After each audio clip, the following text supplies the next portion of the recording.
Hello then, gang, and welcome back to an episode of Thames AFC with me, Dr. Benji FM. So today then, it's not a transfer episode. I wish I could bring you a transfer episode, but after a double upload day yesterday, which if you haven't seen, go and watch. It's two of the best episodes of the series. I actually genuinely think that. So do go watch them. We're going to talk through what the plans are for next season, look at some end of season stuff as well, of course, and assess our transfer plans going into the window. Of course, I'll get your thoughts in the comment section. So over the weekend, I can go over all my transfers and figure out what we're doing at the start of next week. So without any further ado, let's take a look then. First things first, at the end of season awards. So you can see that Pat Street got top of the fans player of the season, 49% of the vote for him, Altaline at 33%, and then, surprisingly, the left back of dreams, Jake Vokins, got there in third place. I take that. I think considering he was much maligned by the comment section, sort of by me as well, he's done rather well there. Ash White got goal of the season, although not counting it as goal of the season. Let's watch it again. This was goal of the season. I could watch this all day long. Ridiculous. Amazing. Feel a bit fresh, right? I'm not even going to watch his goal. It won't have been as good as that. Ben Hurst, signing of the season, 100,000 from Novo Hamburgo. Of course, we played him at Hamburgo. Novo Hamburgo will never not be fun to say. And young player of the season, Pat Street, who's a player I would love to try and get back for next year. But I just don't necessarily think we're going to get to have him again. So overall then, lost in the fourth round to Sunderland in the FA Cup, a 10th place finish in the Championship, which I am a little bit disappointed about, I've got to say. Hopefully next season will be much closer. 5,700 though, the attendance for the season, and of course we didn't play all of our games at home either, we had to travel for some of them. If you look at the squad, where are they now? A lot of people ask about this. This was season 26-27, and there's some familiar names. It's just nice to see them, right? We've not actually inducted the new players yet, I don't think, for the current season, but you can see there, Owusu Altadal, Danan is still in there as well, Brett Squires, Stevie Foster, Keon Harris, Welsh at the left back, we've got Ashley Mott at right back, Murray and Hollis in the centre, Fitzpatrick in goal. The overall team is very much a team that was built over the last sort of 15 years rather than the last sort of 5 years. So that's really nice to see the fact that it's still there. Pat Rogers makes it in, Christy Clark-Slocum, Jack Hallahan, because people have got Clark-Slocum and Hallahan shirts, so you know they're remembered very fondly, as well as Dominic Taylor, a man we should never forget. Squad dynamics, for those interested, everything's looking pretty good right now. We've got a few players who want to leave. Steve Foster, I'm just going to ignore it for now, my friend. Social group wise, it's pretty close knit. We've got one guy who's in on loan who isn't part of the social groups, which is to be expected, but the core social group, very, very strong indeed these days, and the hierarchy looks pretty good too. 3 team leaders, as well as 6 highly influential players. It's just really nice to have that level of support as well. Everyone supports me, no one opposes me. 4 players have no real opinion of me, but again, some of the newer players, the younger players, so I can accept that.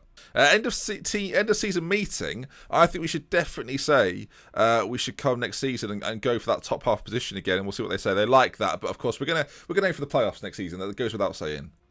Pre-season will last a good 5 weeks as well. So it was an interesting campaign, wasn't it? 10th in the Championship. I'm a little bit disappointed. There's still playoffs happening, actually, as things stand currently. And if we take a look at some of the team stats, you can sort of once again compare how we've done. In terms of average possession, we're at the top of the tree, 57%. That control, retain possession style certainly works for us. We keep the ball better than anybody else in the division. But it's, again, down at this sort of salary perennial column. We're still at the bottom of it, 4.84. If we can just increase that, if we can be maybe 17th, 16th on that, then, I mean, the chances are, I'm looking at it though, we're never going to be there. We're always going to be around this sort of 8 million mark. So to get off the bottom of this in the Championship will be a big step forward. It'll mean that we'll be able to get better players, attract better players, have a much better squad. And at that point, I think our assault on the playoffs can certainly be more likely. In terms of goals scored, it's a little bit interesting, really. If we take a look at it here, you can see goals down in joint 8th position, which is a bit surprising considering in recent seasons that's been one of our strong suits. But this season, not so much.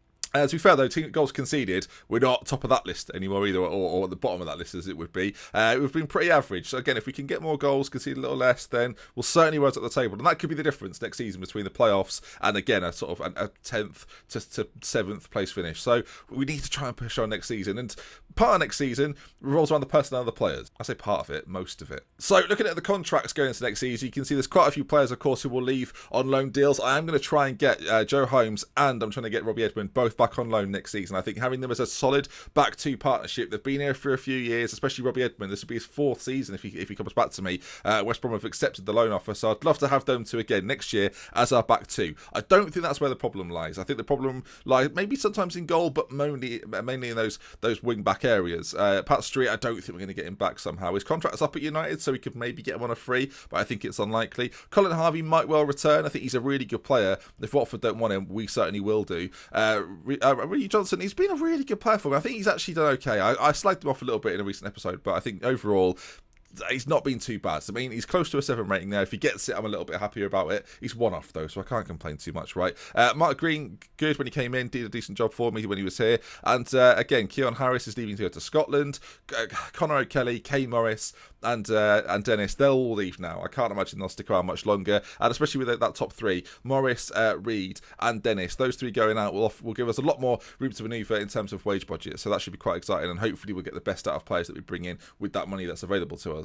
Just very quickly then, you can see Renato was our top goal scorer this year with 20 goals. Behind him, Ben-Hur and Altidal with 15. And in terms of assists, quite a similar story. Ben-Hur again up there, 12 assists. Pat Street just behind with Altidal again running out the top 3, looking really good. Average rating wise, I mean, you've got to love it. Pierre, top of the list. He only played 8 games, but a 7.59 in the games he played. Hopefully he continues that next season. He'll definitely be our starting left back, and I'm very, very excited to see how he does next year. Hopefully, speaking of that, we can get Ronaldo Skeet involved as well. He can become a pivotal part of our team, and maybe a midfield too. We'll talk about that in just a moment.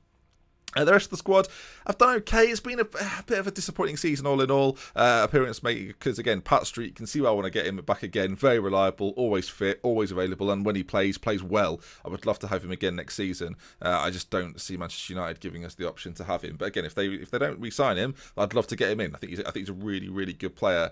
In the left of a 2 could be fantastic. And speaking of that then, if you look at the current ability of the players that we have, you can see there's very clearly a solid core that goes throughout the team. Goalkeeper-wise, we're looking pretty good. Centre backs are really solid as well. You can see why Robbie Edmund and Joe Holmes are want back, because they're far and away our best defenders. If you can get them sort of on the cheap again, essentially, then that'd be really good. Central midfield, again, we're looking really strong, although some of that relies on the loan players that we have, so a different strengthening needed in there.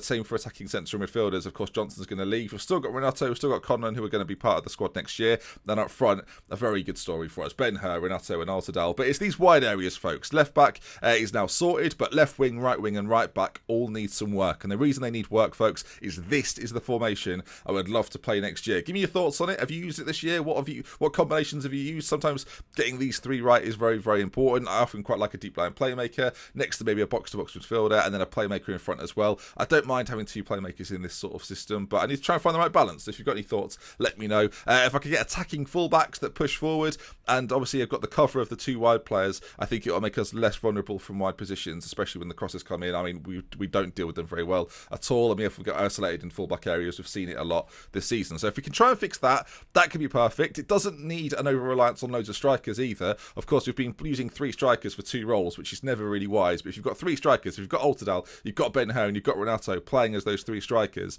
I think you're always going to be set for the rest of the season. And then they can all score goals. And I think that's the most important aspect of that.